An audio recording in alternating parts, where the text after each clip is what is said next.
S7 news channel लगातार आपको सुबह से लाइव कवरेज दिखा रहा है। जी हम आपको बता दें कि स्वतंत्र परिचर्चा के तहत आज हमारे साथ में बहुत सारे गेस्ट मौजूद हैं जिनसे हम खास तौर से बातचीत कर रहे हैं। हमारे साथ में इस समय राजेंद्र प्रताप सिंह जी मौजूद हैं जो कि जिला अध्यक्ष हैं मुख्यमंत्री कल्याण योजना की, उनसे हम खास बातचीत कर रहे हैं। बहुत बहुत स्वागत है आपका स्वतंत्र परिचर्चा में। धन्यवाद। आप जिला अध्यक्ष हैं और आज 15 अगस्त का दिन है, तो कौन कौन सी कल्याणकारी योजनाओं पर काम कर रहे हैं और क्या सोच है आपकी, मैं समझना चाहता हूँ। मुख्यमंत्री की कल्याणकारी योजनाएं बहुत सी चल रही हैं और मनरेगा चल रही है। इस समय कोरोना महामारी के दौरान प्रवासी मजदूर जो बाहर से आए हुए हैं उनको रोजगार दिया जा रहा है, गांवों में उनको कार्य दिया जा रहा है और उनकी दवाइयाँ और ये सारी व्यवस्थाएं मुख्यमंत्री जी की योजना है चल रही हैं। खाद्यान्न फ्री राशन दिया जा रहा है उनको और उनको गंतव्य तक उनके स्थानों पर पहुँचाया जा रहा है। सारी व्यवस्थाएं की जा रही हैं। तो जाहिर सी बात है, देखिए जिस तरह से कोरोना वायरस आया कहीं ना कहीं समस्या का सामना करना पड़ा, लेकिन एक जो प्लानिंग होती है सबसे बड़ी चीज़ होती है। जो प्लान वे में अगर चलते हैं तो बहुत बड़ी चीज़ होती है। कैसे देखते हैं इस समस्या से निपटने के लिए जिस तरह से उत्तर प्रदेश सरकार के द्वारा या मुख्यमंत्री की द्वारा क्या क्या प्रयास किए गए जिनको आपने धरातल पर पहुँचाया, ज़मीनी अमला जिसको जामा पहनाया गया उसको? जी, सोशल डिस्टेंसिंग का पालन कराया गया और उनको मास्क बांटे गए, सैनिटाइजर का लोगों को दिया गया। दूरी सोशल डिस्टेंसिंग से काम करें, घरों में रहें, ज़्यादा ज़रूरत हो तभी निकलें काम पे। ये सब सारी व्यवस्थाएं उनको पहुंचाई गई, बताई गई और इसके तहत उनको काम कराया गया जिससे काफ़ी लाभ मिला और इसको रोकने में काफ़ी मदद मिली। भारी संख्या में देखिए लोग प्रवासी आए लौटे, एक बहुत बड़ा चैलेंज था कि सबसे बड़ी ज़रूरत थी कि उनको भूख खाने की व्यवस्था करना, उसके बाद फिर उनको आगे बढ़ाने के लिए कहीं ना कहीं रोज़गार भी देना।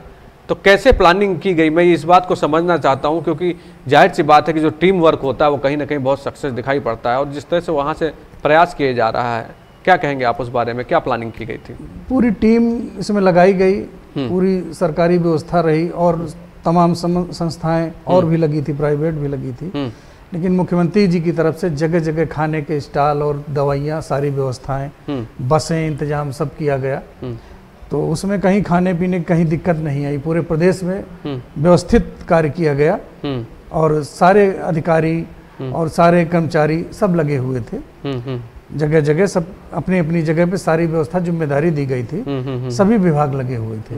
चलिए, आज़ादी का आज हम लोग पर्व मना रहे हैं। एक तरह से भारत के प्रधानमंत्री ने लाल किले से संबोधित किया, लोग काफ़ी उत्साह से भरे हुए हैं और जाहिर सी बात है कि जब भारत का मुखिया खास तौर से कुछ बातें बताता है इस तरह की जो संबोधित करते हैं, कहीं ना कहीं वो उत्साह लेके आती हैं, एक तरह से कॉन्फिडेंस लेके आती हैं। आज के दिन आप क्या कहना चाहते हैं?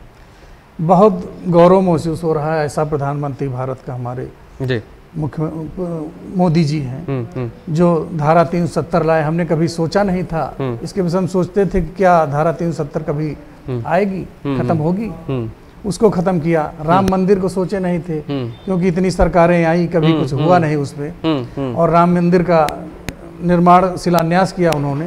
ये हिंदुओं के लिए गर्व की बात है और पूरे देश के लिए गर्व की बात है। ऐसे प्रधानमंत्री जो ये सब कार्य कर रहे हैं उनको हम दिल से धन्यवाद कहना चाहता हूँ। चलिए, बहुत बहुत धन्यवाद आपका कि आप हमारे स्वतंत्र परिचर्चा कार्यक्रम में जुड़े। फिर होगी आपसे आगे भी बातचीत होगी और जाहिर सी बात है कि हम आपसे डेवलपमेंट की बात करेंगे आगे और कई सारे मुद्दों पे आपसे बातचीत करेंगे।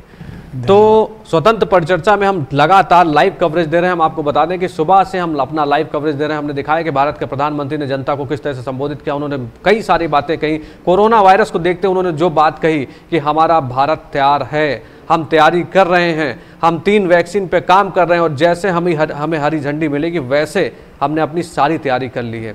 तो जो संकटकालीन टाइम चल रहा है, जो लोग परेशान हैं, और जाहिर सी बात है कि भारत के प्रधानमंत्री जिस तरह से संबोधित करते हैं उसका असर होता नजर आता है। संवाद कार्यक्रम के तहत भी हम कई लोगों से आपकी मुलाकात कराते हैं, कई लोगों से रूबरू कराते हैं। आज स्वतंत्र परिचर्चा के तहत हम लोगों से मुलाकात करा रहे हैं, लोगों से रूबरू करा रहे हैं और आपको वो खास बात बता रहे हैं जो भारत के प्रधानमंत्री ने सभी को संबोधित करते हुए कहा। इससे पहले आप सुरक्षित रहिए, मास्क लगाइए, बाजारों में कम जाइए। भारत प्रयास कर रहा है दवा बनाने का, क्योंकि आज ये नई बात मैंने सुनी भारत के प्रधानमंत्री से। तो सुरक्षित रहिए, समाज को सुरक्षित रखिए और अपना भी ध्यान रखिए। लगातार हम आपसे रूबरू होते रहेंगे कई बड़ी हस्तियों के साथ। नमस्कार।